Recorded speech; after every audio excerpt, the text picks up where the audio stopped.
Olá, meu amigo e amiga. Coisas incríveis estão acontecendo nesta segunda-feira.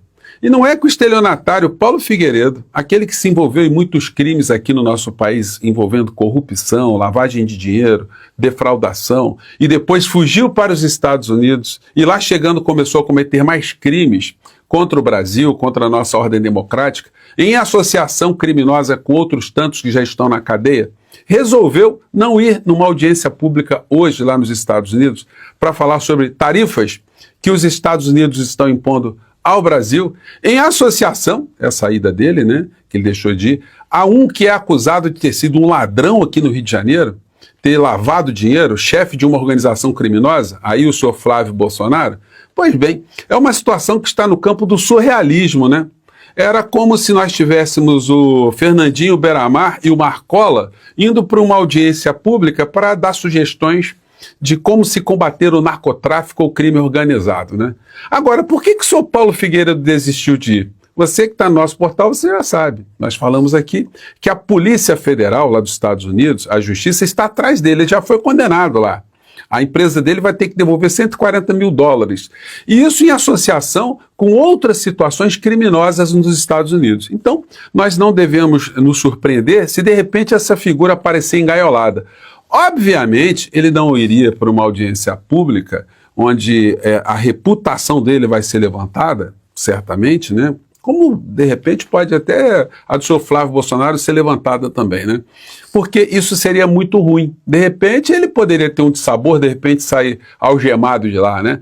Pois bem, eu vou conversar com vocês sobre o que está acontecendo. Vou trazer aqui coisas muito interessantes relacionadas ainda a situações que muitas pessoas não sabem sobre o clã Bolsonaro, porque daqui para frente, com a Copa saindo de cena dos nossos noticiários, pelo menos na primeira página, nós agora vamos nos ocupar com assuntos muito sérios aqui no nosso país, né? Pois bem, eu vou conversar com vocês sobre o que está acontecendo, mas antes de mais nada, é fundamental que você está chegando agora no nosso portal e ainda não nos conhecia, que você se inscreva aqui conosco e venha participar aqui das nossas discussões. Você aqui é muito bem-vindo, muito bem-vinda, viu? Não deixe de compartilhar os nossos vídeos, dê seu joinha, mande seu comentário, porque ajudam a gente a chegar a mais pessoas como você.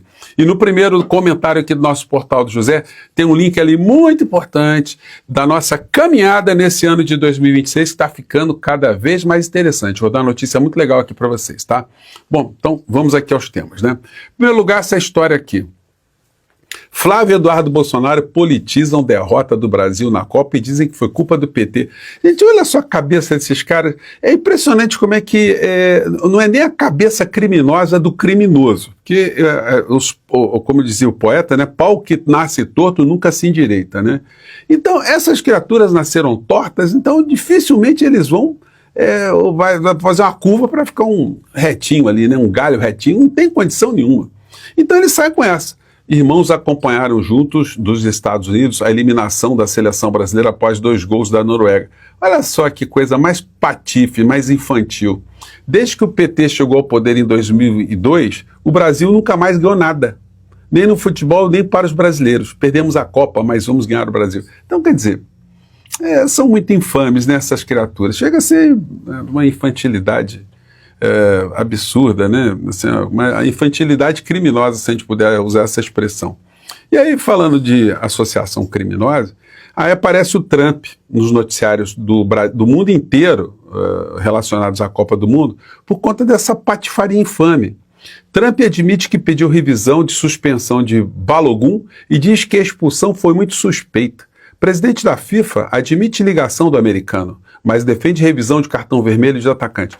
Olha, é uma coisa tão vexatória, porque o jogador americano ele foi expulso depois do VAR ter chamado, o juiz colocou ele para fora, cartão vermelho, e ele tinha que cumprir um dia de suspensão. Para o atleta é uma coisa extremamente vergonhosa. E para o esporte, para o futebol, de uma maneira geral, é muito vergonhoso ter um presidente interferindo, ainda mais o Trump, né? Ele na entrevista que ele deu, ele dizendo, olha, eu não sabia o que era um cartão vermelho, ele ter sido expulso ali só por conta daquela situação, ele não deu soco na cara de ninguém, ele não bateu em ninguém. Então, quer dizer, é um cara que não sabe nada de futebol e é um ignorante total. Agora, o atleta... tendo um mínimo de dignidade, o que ele deveria fazer? Por mais que ele queira disputar a Copa do Mundo, né? Fala, olha, gente, é a regra, né? Porque vai jogar com essa pecha, vai que os Estados Unidos ganha, com um gol do cara ainda, a Copa do Mundo ficará maculada para todo sempre, né? Já está meio maculada com esse gesto aí. Agora vamos ver como é que será essa história. O jogo será logo mais à noite, né?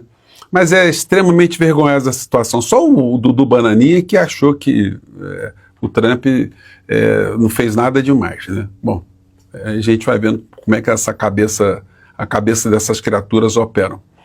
O melhor cabo eleitoral de Lula, né? Eu já comentei com vocês esse editorial aqui do Estadão. Ao pedir ao governo dos Estados Unidos que espere passar eleições para impor um novo tarifaço ao Brasil, Flávio Bolsonaro dá de bandeja ao petista o discurso da defesa da pátria.